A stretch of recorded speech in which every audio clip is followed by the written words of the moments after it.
자, 오늘 창세기 34장입니다. 창세기 34장 1절부터 31절까지고요.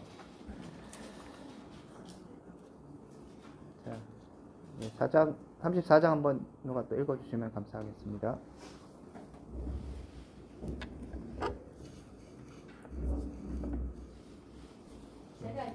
예, 감사합니다.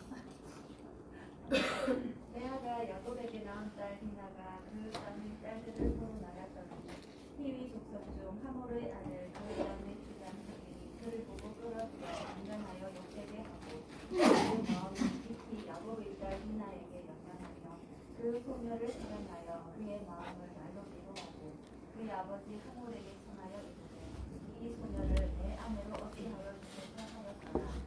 야곱이 그 딸 디나를 그가 더럽혔다 함을 들었으나 자기의 아들들이 들에서 목축함으로 그들이 돌아오기까지 잠잠하였고 세겜의 아버지 하몰은 야곱에게 말하러 갔으며 야곱의 아들들은 들에서 이를 듣고 돌아와서 그들 모두가 조심하고 심히 노하였으니 이는 세겜이 야곱의 딸을 강간하여 이스라엘에게 부끄러운 일고 행하지 못할 일을 행하였음이더라. 하몰이 그들에게 이르되 내 아들 세겜이 마음으로 너희 딸을 연연하여 원하건대 그를 세겜에게 주어 아내로 삼게 하라. 너희가 우리와 통혼하여 너희 딸을 우리에게 주며 우리 딸을 너희가 데려가고 너희가 우리와 함께 거주하되 땅이 너희 앞에 있으니 여기 머물러 매매하며 여기서 기업을 얻으라 하고 세겜도 디나의 아버지와 그의 남자 친구들에게 이르되 나로 너희에게 은혜를 있게 하라. 너희가 내게 말하는 것은 내가 다 주리니 이 소녀만 내게 주어 아내가 되게 하라. 아무리 큰 혼수와 인물을 정할지라도 너희가 내게 말한 대로 주라. 야곱의 아들들이 세겜과 그의 아버지 하몰에게 속여 대답하였으니 이는 세겜이 그 누이 디나를 더럽혔습니다. 야곱의 아들들이 그들에게 말하되 우리는 그리하지 못하겠다. 할례 받지 아니한 사람에게 우리 누이를 줄 수 없느니 이는 우리의 수치가 됩니다. 그런즉 이같이 하면 너희에게 허락하리라. 만일 너희 중 남자가 다 할례를 받고 이같이 되면 우리 딸을 너희에게 주며 너희 딸을 우리가 데려오며 너희와 함께 거주하여 한 민족이 되려니와 너희가 만일 우리 말을 듣지 아니하고 할례를 받지 아니하면 우리는 곧 우리 딸을 데리고 가리라. 그들의 말을 하물과 그의 아들 세겜이 좋게 여기는데 이 소년이 그의 행하기를 지체하지 아니하였으니 그가 야곱의 딸을 사랑하며 그는 그의 아버지 집에서 가장 존귀하였더라. 하물과 그의 아들 세겜이 그들의 성문에 이르러 그들의 성읍 사람들에게 말하여 이르되 이 사람들은 우리와 친목하고 이 땅은 넓어 그들을 용납할 만하니 그들이 여기서 거주하며 매매하게 하고 우리가 그들의 딸들을 아내로 데려오고 우리 딸들도 그들에게 주자. 그러나 우리 중의 모든 남자가 그들이 할례를 받은 같이 할례를 받아야 그 사람들이 우리와 함께 거주하여 한 민족되기를 생각할 것이다. 그러면 그들의 가축과 재산과 그들의 모든 짐승 그들의 소유가 되지 않겠느냐. 다만 그들의 말대로 하자. 그러면 그들이 우리와 함께 거주하리라. 성문으로 출입하는 모든 자가 하몰과 그의 아들 세겜의 말을 듣고 성문으로 출입하는 그 모든 남자가 할례를 받으리라. 제3일에 아직 그들이 아파할 때에 야곱의 두 아들 디나의 오라버니 시므온과 레위가 같이 칼을 가지고 가서 몰래 그 성읍을 기습하여 그 모든 남자를 죽이고 칼로 하물과 그의 아들 세겜을 죽이고 디나를 세겜의 집에서 데려오고 야곱의 여러 아들이 그 시체 있는 성읍으로 가서 노력하였으니 이는 그들이 그들의 죄를 더럽게 까닭이라.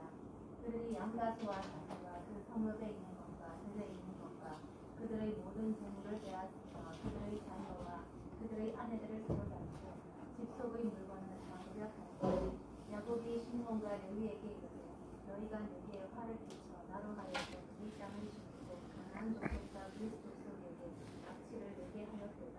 나는 수가 적은데 그들이 붙여 나를 치고 나를 죽이리니 그러면 나와 내 집이 멸망하리라. 그들이 이르되 그가 우리에게 참여하시고 우리 복을 아멘. 감사합니다. 자, 오늘 이제 디나의 문제가 본문에 등장하고 있고요. 일단 우리가 32장, 33장 이렇게 가면서 에서의 문제, 31장에서 라반과의 문제가 해결되고, 그다음에 32장에서 고군분투하면서 결국에 가서 33장의 에서와 문제도 해결되고 이제 돌아오잖아요. 돌아왔으면 이제 독자들의 기대는 이제 야곱이 잘 살 것이냐 이런 거죠. 그 과거에 했었던 이런 것들을 이제 다 해결했잖아요. 사실 어떻게 보면. 그래서 또 하나님의 인도하심도 받았고 32장에서는 이름도 바뀌고 축복도 받았고 그러면 이제 기대하는 게 야곱이 잘 살 것이다. 뭔가 해피엔딩이 되지 않을까 했는데 곧바로 이런 사건이 벌어지니까 굉장히 당혹스럽습니다. 뭐 다른 추석들을 보니까 다 그럼 이게 굳이 필요한가? 괜히 이런 얘기 집어넣어서 야곱의 어떤 전체적인 스토리에 흐름을 오히려 방해하진 않는가? 뭐 그런 얘기들도 있어요. 그래서 이 부분 어떻게 우리가 본문이 무엇을 의미하고 그런 야곱의 전체적인 스토리 가운데서 어떤 위치에 차 있는가? 어떤 위치를 차지하는가에 대해서 확인하는 게 필요하겠죠. 그래서 평화가 찾아올 것인가? 찾아오지 않았다. 왜 안 찾아왔는가? 그것들을 살펴보면 좋을 것 같고요. 본문에 있어서 장면들이 이제 여러 가지로 바뀝니다. 일단 세겜이 디나를 강간하고 그녀와 결혼하려고 하는 장면이 1에서 4절까지 발단이겠죠. 이런 사건들이 있고 그 다음에 두 번째 장면에서는 하몰과 세겜이 찾아와서 통혼하고 결혼해서 뭔가 우리 같이 살자라는 제안을 하게 되죠. 거기에 대해서 이제 오케이 그러면 할례 받아라 이렇게 얘기하고 자기 민족들에게 하몰과 세겜이 찾아가서 결혼하고 동맹하자 같이 살자 그러면 그들의 것이 다 우리 것이 되지 않겠느냐 이렇게 설득하면서 그럼 오케이라고 하는 것이 또 한 장면. 마지막에 이제 야곱의 아들들이 그 성읍을 약탈하고 사람들 다 죽이고 하는 것에 이제 마지막 장면 이렇게 이제 4개 정도의 장면이 있을 수 있습니다. 그러니까 얘기를 시작을 보면 사실 세겜이 디나에게 부끄러운 일을 했기 때문에 문제이죠. 그런데 보면 나중에 되면 디나를 사랑했다고 얘기하고 있고 디나를 얻기 위해서 모든 거 다 맞춰주겠다 이렇게 하잖아요. 그러니까 본문은 또 되게 이렇게 복잡해요. 누가 악한 자인가? 이게 맨 마지막에 그런 질문으로 끝나잖아요. 그들이 이럴 때 그가 우리 누이를 창녀같이 대우하면 옳으니까 무엇이 옳은 것이고 어떻게 대우해야 되는 것이 맞는 것이고 거기에 대해서 야곱의 아들들은 어떻게 반응하는 것이 맞았는가 이거에 대해서 선악을 분별하기가 어려워요. 굉장히 이제 다 섞여 있는 거죠. 아까 말씀드렸던 것처럼 세겜은 분명히 원제공을 했고 아주 모순짓을 했고 성경에도 부끄러운 일이라고 얘기하고 있고 우리 지금 이스라엘 이 집안을 완전히 욕되겠다라고 얘기하지만 그는 또 되게 부드러운 남자로 변해갖고 사랑의 화신처럼 디나를 얻기 위해서는 내가 모든 것이 다 하겠다.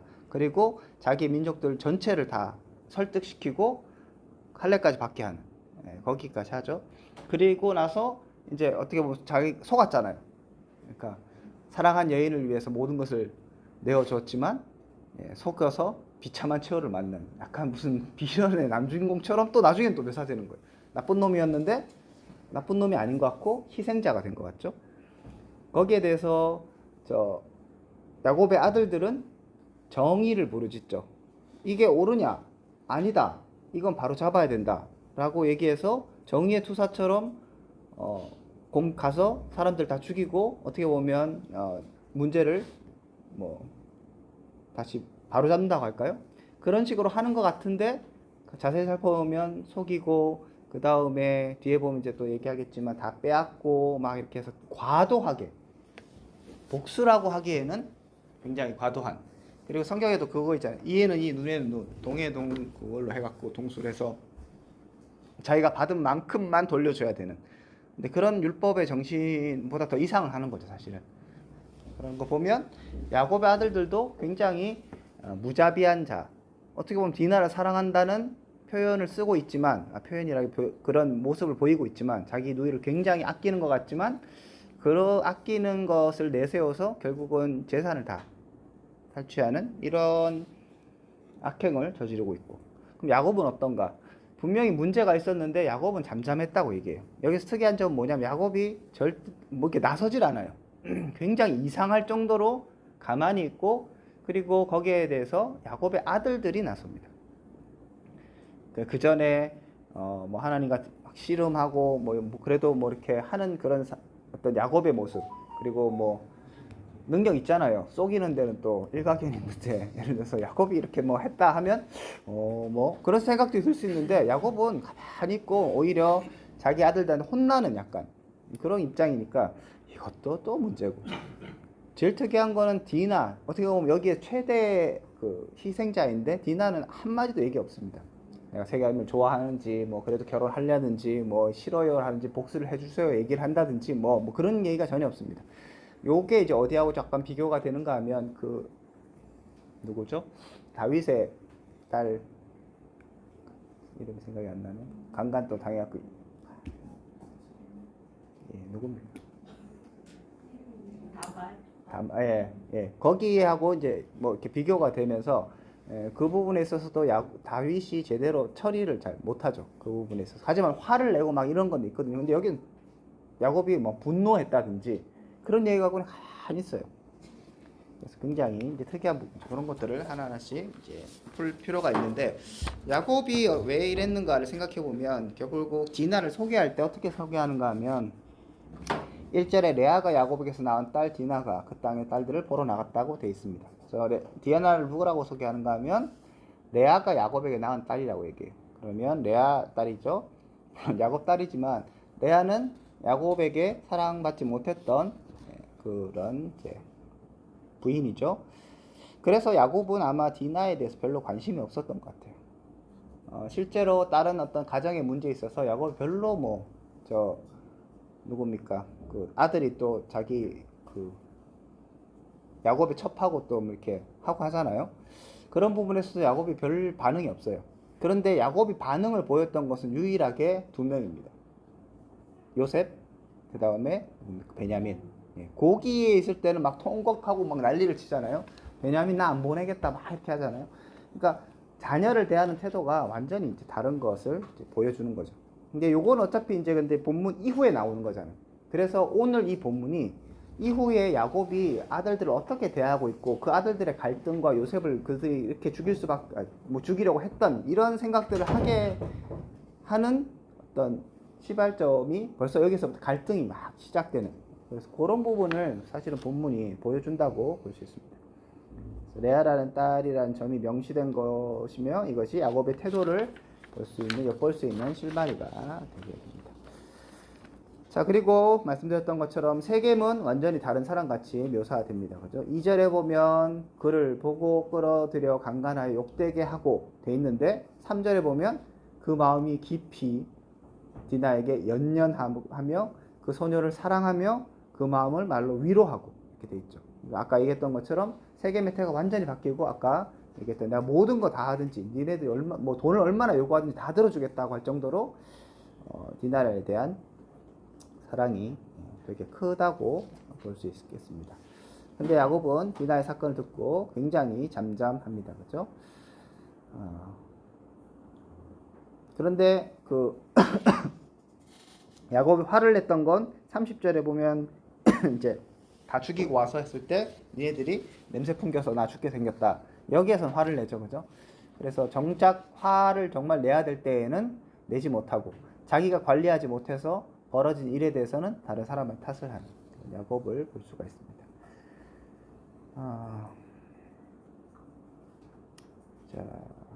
그래서 그리고 여기에서 또 비교되는 게 누구냐면 야곱하고, 그러니까 디나의 아버지죠. 디나의 아버지인 야곱과 그 다음에 세겜의 아버지인 하몰, 이 사람이 둘이 이제 비교가 돼요. 하몰은 아들이 저지른 일에 대해서 수습하러 적극적으로 나서죠. 야곱은 나서지 않습니다. 이게 이제 차이가 나요. 그래서 보면 6절에도 보면 세겜의 아버지 하몰은 야곱에게 말하러 왔죠. 그렇지만 야곱은 가만히 있습니다. 그렇죠? 그래서 5절에 보면 야곱은 잠잠하였다 얘기합니다. 그래서 뭔가 수습하고 일을 진행시키고 굉장히 적극적으로 나선 아들을 위해서 일하는 하몰과 달리 디나를 위해서는 아무 일도 하지 않는 야곱, 이게 이제 또 대비가 되고 있습니다. 그래서 하몰은 야곱에게 말하러 왔죠, 6절에. 그런데 야곱은 하몰에게 아무런 말 하지 않고 오히려 야곱의 아들들이 나서서 일을 진행시킵니다. 6절에 보면 야곱에게 말하러 왔는데 13절과 14절에 보면 대답은 야곱의 아들들이 하몰에게 대답을 해요. 야곱은 여기에서 이렇게 뭔가를 하지 않죠. 족장이고 가정의 대표인데 여기에서 침묵하고 있습니다. 그러니까 어떻게 보면 이 지금 왜 갑자기 야곱이 이렇게 소위 말해 찌그러졌는지 잘 모르겠는데 갑자기 여기서부터 뭔가 이렇게 주도권을 확 다 잃어버리고 뒷방 늙은이처럼 이렇게 뭔가 이렇게 아무것도 못하는 약간 그런 느낌을 계속 주고 있습니다. 그러니까 앞에서 32장, 33장에서 야곱이 회복되고 있고 뭔가 일이 좀 잘 진행되는 것 같고 이름도 바뀌고 이름의 뜻이 하나님과 겨루 이겼잖아요. 그 이름의 뜻인데 그런 이름에 맞게 지금 살고 있는가에 있어서는 지금 전혀 힘을 발휘하지 못하는 사람이다. 막 씨름하고 막 싸우고 매달리고 막 그렇게 하는 것보다는 조용히 있고 괜히 이제 뒤통수 친 사람 거에 대해서 화내고 이런 부분이 있습니다. 자, 하몰이 이제 자신들과 통혼하자고 이제 제안하고요. 하몰의 제안은 야곱의 아들들이 이제 거짓으로 이제 할례를 다시 제안합니다. 그죠? 역제안하면서 우리가 할례 안 받은 사람하고는 같이 통혼할 수 없다라고 얘기합니다. 근데 여기에서 분명히 거짓이라고 분명히 앞에 벌써 이제 딱 얘기를 하고 있죠. 그래서 이미 야곱의 아들들은 복수할 마음, 이 문제를 피로써 처리하겠다는 생각을 이미 갖고 있었고요. 그런데 문제는 하나님의 언약의 상징인 할례를 자기의 복수를 위해서 사용하고 있고, 그러니까 언약의 상징으로서에 대한 어떤 중요성에 대해서 설명해 주지 않아요. 그냥 우리는 할례 안 받으면 못해. 이 정도로만 얘기하고 있죠. 그러니까 그 상대방 사람들도 이 할례의 의미가 뭔지 모르죠. 우리가 하나님의 백성이 되겠다는 무슨 그런 게 아니라 그냥 그래 통혼하는데 쟤네들의 풍습이 그렇다니까 우리도 그 풍습을 따르자. 그냥 그 정도로만 생각하고 있죠. 그래서 하나님의 언약의 상징에서 굉장히 여기서는 경시되고 있고 인정되지 않고 있다. 그러니까 하나님의 백성으로서 하나님이 키워가고 있는 가정인데도 불구하고 가장 핵심인 할례는 이렇게 멸시받고 있는 것을 보여주고 있습니다.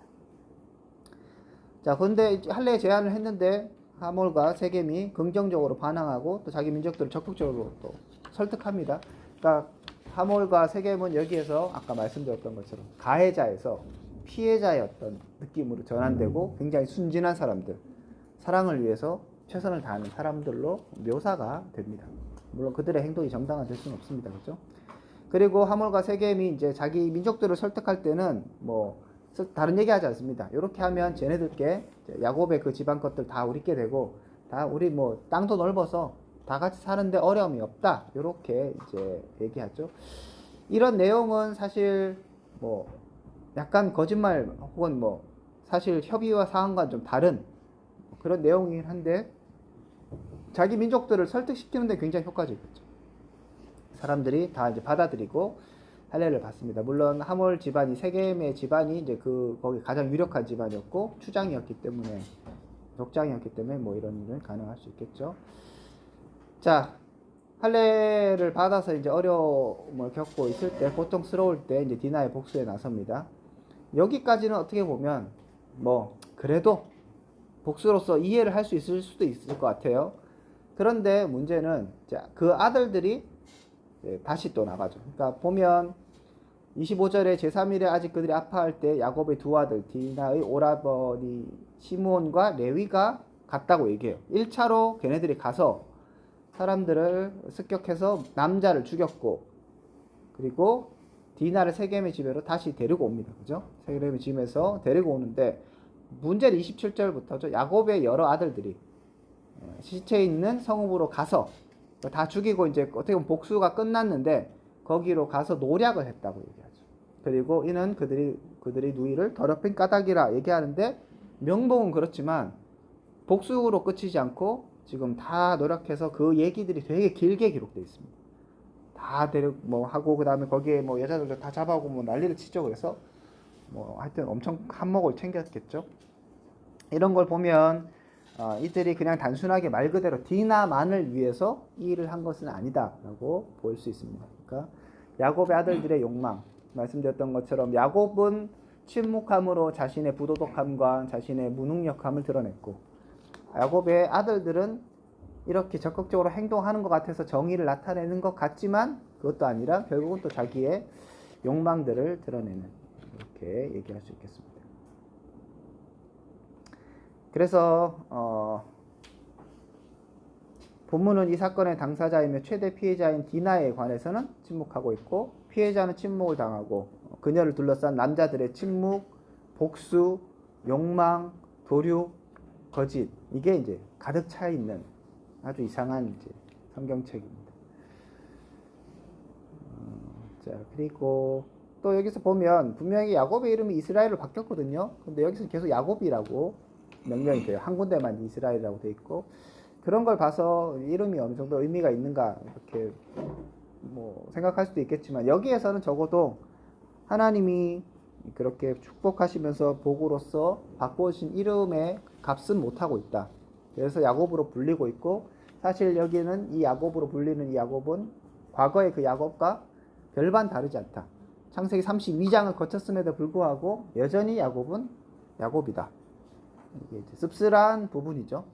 큰 은혜를 받았지만 여전히 그 자리에 머물러 있는 야곱을 볼 수 있습니다. 자, 그리고 30절과 31절의 마지막에 야곱과 야곱의 아들들의 대화를 보면서 그 아들들과 야곱의 불화를 볼 수 있죠.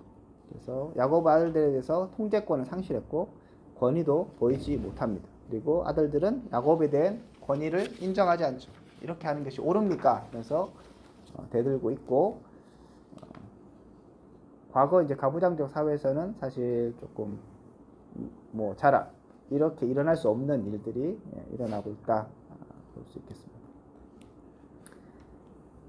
그래서 야곱은 하나님 은혜를 받았고 축복을 얻었지만 하나님의 백성으로서의 힘과 능력 그리고 권위를 상실했고, 야곱의 아들들은 언약을 빙자해서 사륙하고 있고, 세겜의 악은 더 큰 악으로 덮이게 됩니다.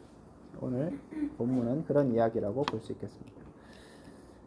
자, 그래서 이 본문을 어떻게 설교할 것이냐, 난감해요. 저도 도대체 모르겠어요. 이걸 정말 이렇게 콩가루를 적실하게 보여준 거는 맞는데, 그리고 본문이 그것을 이제 문학적으로 잘 얘기해주고 있는 건 맞는데, 그러면 이것을 설교하기에는 좀 사실 한계가 있다. 그래서 요 본문에만 머물면 사실 좀 어려운 것은 사실입니다. 그래서 에서와의 화해로 모든 상황이 평화롭게 진행될 것 같았던 야곱의 집에 피바람이 불고요. 하나님과의 씨름에서 승리한 야곱은 승리자의 면모를 전혀 보여주지 못하고 있습니다. 그는 여전히 이스라엘이 아니라 야곱이었고요. 그의 상황은 다시 꼬요망하고, 이제 아내들 간의 불화는 야곱과 아들들의 불화로 번져가고 이어지게 되죠. 디나를 향한 야곱의 이상한 반응은 이후 요셉과 베냐민의 이야기를 통해서 설명이 될 수 있는 그 단초를 제공해 줍니다. 야곱은 하나님께 은혜를 받았고 축복을 얻었지만 하나님의 백성으로서 힘과 능력 그리고 권위를 상실했다. 야곱의 아들들은 하나님 언약을 빙자하여 사륙하고 있고, 세겜의 악은 더 큰 악으로 덮이고 있고, 본문에서는 모든 것이 꼬여가는 야곱의 가정을 볼 수 있습니다. 야곱은 아들들의 속임으로 희위 족속을 징벌하고 승리하였지만, 야곱 아들들은 승리하였지만 이는 더 큰 문제를 불러올 것이 뻔했습니다. 야곱은 이제 그걸 걱정하고 있는 것이죠.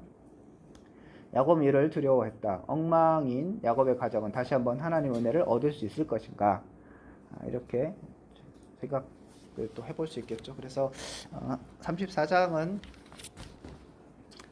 하나님 은혜를 받은 사람이 결국은 우리의 기대로 생각하면 치고 올라갈 것 같지만 여전히 부족하고 여전히 나약한, 거기에 이제 머물러 있을 수밖에 없는 현실, 그리고 여기에서도 뭔가 정의라는 이름이 드러나기도 하고, 그 다음에 뭐 복수와 그 다음에 뭐 할례라는 것을 통해서 뭐 하나님의 이름이 드러나는 것 같기도 하고, 여러 가지로 짝꿍이지만 결국 거기에서 하나님 은혜나 하나님의 주권이나 뭐 여기서 야곱이 기도했다든지 뭐 그런 내용들은 전혀 드러나지 않고, 인간의 어떤 욕망, 그 전부터 라헬을 사랑했고 라헬을 위해서 살아왔던 그 인생, 자기를 위해 살아왔던 인생에 있어서 뭔가 다른 사람을 신경 쓰지 못하는 야곱, 자기의 인생에 이제 갇혀있는 그런 야곱, 그걸 보면서 아들들은 너무 답답해하고 짜증나있고 인간적인 방법으로 문제를 해결하려고 하는 그런 상황들 얘기하면서 또 우리의 실존을 얘기할 수밖에 없겠죠. 예, 우리가 이꼬라지 이뿔입니다. 그러면 어떻게 할 것이냐? 결국 이제 우리가 35장에 가서 베델로 돌아가자라고 하고 하나님의 보호하심이 또 있게 되죠. 그러니까 이 상황을 생각하면 야, 하나님이 보호하실 수 있을까? 엉망진창은 완전히 땡판을 쳐놓은 상태잖아요. 이렇게 엉망진창을 만들어 놓은 야곱의 가정. 그리고 야곱이 무슨 피해자도 아니고 야곱도 잘못했고 아들도 잘못했고 지금 막 피바람을 다 풍기고 있고 이런 상황들에서 하나님이 야곱을 도와줄 이유가 있느냐 했을 때, 그리고 이들은 야곱 그 언약에 대해서 중요하게 생각하지 않았기 때문에 할례를 막 이용하고 이렇게 하잖아요. 거기에서 하나님께서는 여전히 신실하게 야곱을 이끌어 가실 것이다 라고 우리가 결론 그 다음에 기대할 수밖에 없지 않겠는가. 그래서 설교할 때 은혜 받은 사람이 여전히 은혜에서 떨어지고 그 은혜를 유지하지 못하고 하나님 은혜에 대해서 바르게 살지 못하는 것, 이것이 우리의 현실일 수 있고 우리가 늘 그렇게 살아왔다. 그러면 우리의 이런 타락하고 부족하고 연약한 이런 본성, 이런 모습들 속에서 대안이 있는가? 우리 안에 대안이 없다는 거죠.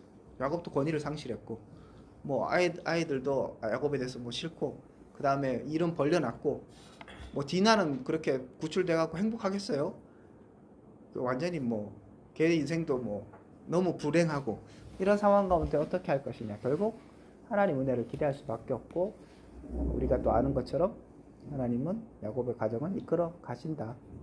이렇게 정도로 설교할 수 있지 않을까 이렇게 생각을 합니다.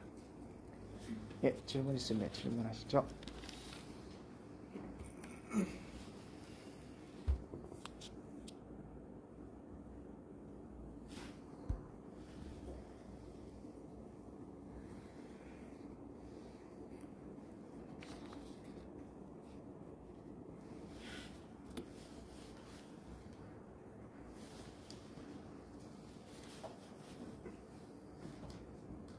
한 학기 마무리를 침울하고 우울한 부분으로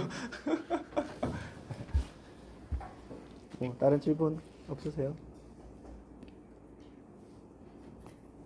야곱이 그 에사하고 이제 헤어지고 베들로 가기 전에 세겜에 머물렀던 거. 사실 하나님의 집으로 베델을 자기가 이렇게 신앙 고백을 하고 했었는데 불구하고 세겜 땅, 또 세겜 그 앞에 장막을 쳤거든요. 그게 어떤 관계가 있지 않을까. 이 다말 사건하고 다말이 아니라 디나 사건하고. 그래서 야곱의 그 여행이 에사하고 피하고 그다음에 바로 세겜에 머물러 살거든요. 장막을 치고 그런 걸 이제 전체적인 그 맥락에서 볼 때 우리가 어떻게 이해할 것인가, 아니면 그 하나님이 기대했던 것과 다른 길을 걸었기 때문에 이런 일이 벌어난 걸까? 그런 생각은 어떻습니까? 예, 그거를 이제 좀 생각해봐야 될 게 가나안 땅에 어차피 다른 민족들이 다 살고 있었기 때문에 고향으로 돌아온다고 하는 것이 약간 좀 의미가 우리가 생각하는 것처럼 딱 지정된 장소 그렇게 보기는 좀 어렵습니다. 세겜으로 갔다고 해서 야곱이 뭐 확실하게 안 돌아갔다라고 얘기하기는 조금 어려운 부분이 있고, 그래서 예, 조금 이제 애매하죠. 근데 베델로 다시 돌아가는 것은 그 장소 자체의 문제보다는 그 베델에서 하나님께서 언약했던 그런 신앙으로 어떻게 보면 돌아가는 그 의미가 더 강하지 않나 이렇게 생각이 들고요. 만약에 이제 이 장성한 아들이기 때문에, 그리고 아버지가 아직 안 죽었잖아요. 이삭이 사실 살아있잖아요. 그럼 이삭의 집으로 가기는 어려운 거예요.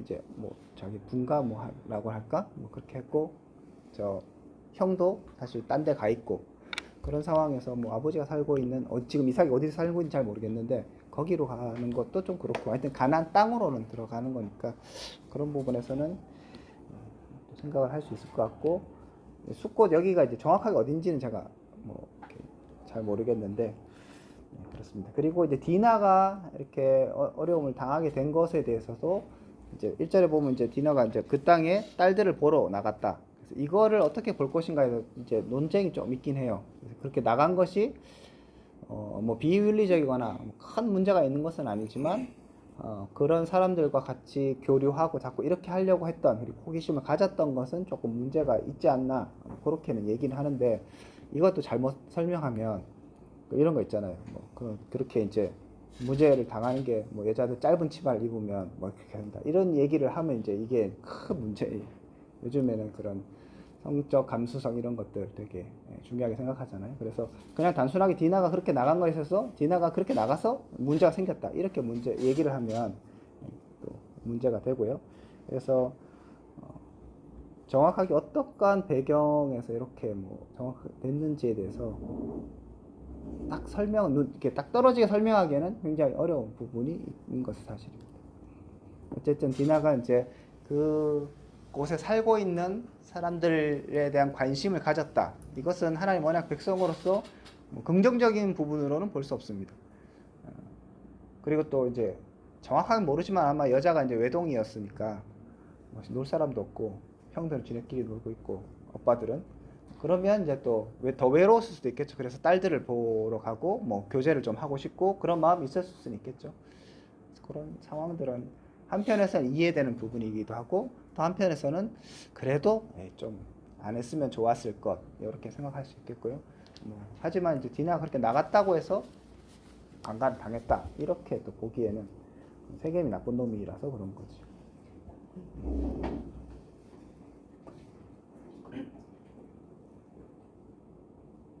예, 또 질문이요?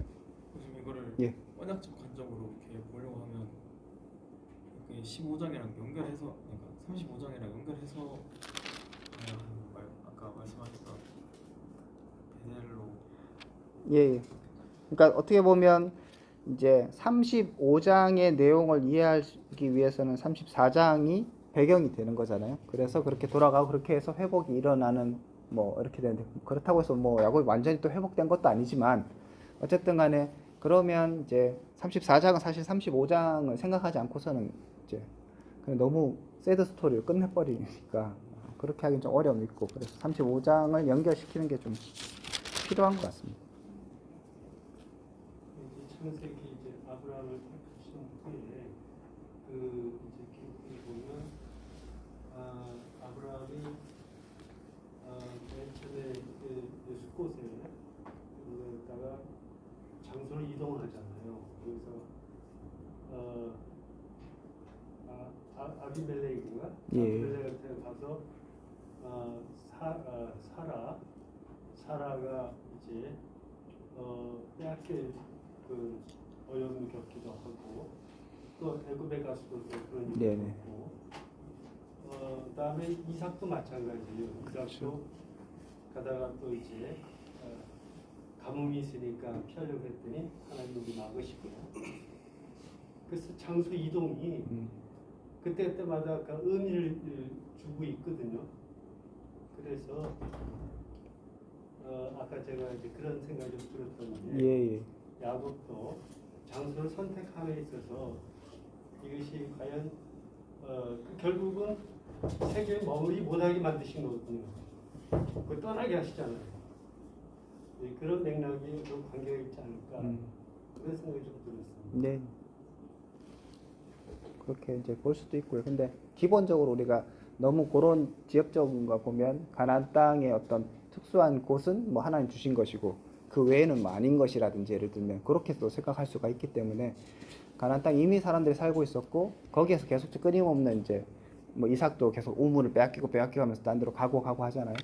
그런 거에 있어서 그 지역에 살고 있는 사람들이 있었고 거기에 권력이 이미 그들에게 있었기 때문에 그런 부분 생각하면 단순하게 이제 장소를 너무 이제 좁은 의미로 보기에는 조금 어려움이 있다. 말씀하셨던 것처럼 그 이동들이 또 의미가 있으니까 그런 걸 고려하면서 살펴보는 것이 좋을 것 같습니다.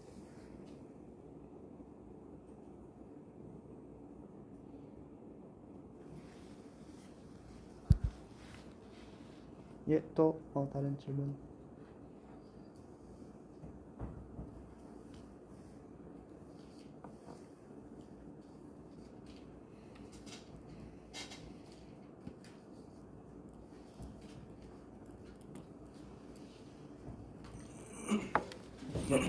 없으십니까? 자, 그러면 이제 오늘로써 34장까지 하고 이번 학기는 여러분도 즐겁게 기말고사를 준비하시면서 한 학기를 잘 마무리하시고